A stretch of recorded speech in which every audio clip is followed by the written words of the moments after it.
तिथि तक मनाई जाती है। दशमी तिथि को दशहरा होता है।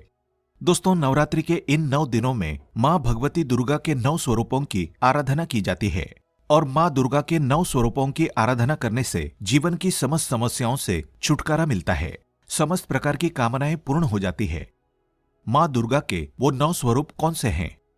प्रथमम शैलपुत्री च, द्वितीयम ब्रह्मचारिणी, तृतीयम चंद्रघंटेति, कुष्मांडेति चतुर्थकम, पंचमम स्कंदमातेति, षष्ठम कात्यायनीति च, सप्तमम कालरात्रिति, महागौरी तिचाष्टमम, नवमम सिद्धिदात्री च, नवदुर्गा प्रकीर्तितः। तो ये 9 रूप है माँ भगवती दुर्गा के, जिनकी आराधना हम नवरात्रि के 9 दिनों में करते हैं। और माँ दुर्गा की पूजा आराधना करने से जीवन में सभी प्रकार के सुखों की प्राप्ति हो जाती है।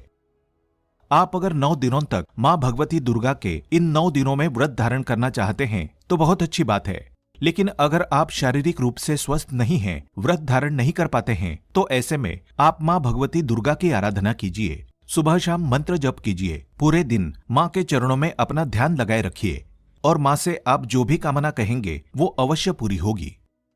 सच्चे मन से जब हम माँ की आराधना करते हैं तो व्रत करें या ना करें, सात्विकता और शुद्धता का ध्यान रखते हुए इन नवरात्रि के दिनों में अगर हम माँ की आराधना करते हैं तो हमारी कामना माँ अवश्य पूर्ण करती है।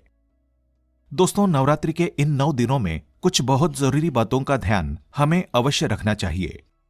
चाहे हम व्रत करें या ना करें, माँ दुर्गा की कृपा चाहते हैं, माँ दुर्गा को प्रसन्न करना चाहते हैं, तो हमें इन बातों का ध्यान अवश्य रखना चाहिए।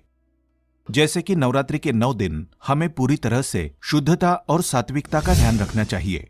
किसी भी प्रकार से तामसी चीजों का प्रयोग घर में ना हो, तामसिक चीजों का सेवन ना करें, इस बात का ध्यान रखें।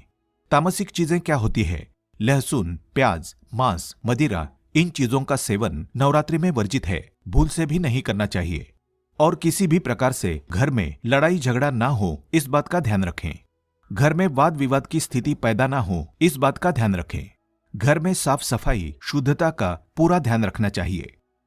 नवरात्रि का व्रत कर रहे हैं या फिर नहीं भी कर रहे हैं, सिर्फ आप पूजा आराधना भी सुबह शाम कर रहे हैं, तब भी आप ध्यान रखें कि किसी भी प्रकार से आपके घर में किसी की चुगली ना हो, किसी की निंदा ना करें, किसी के भी बारे में आप अपशब्द का प्रयोग ना करें।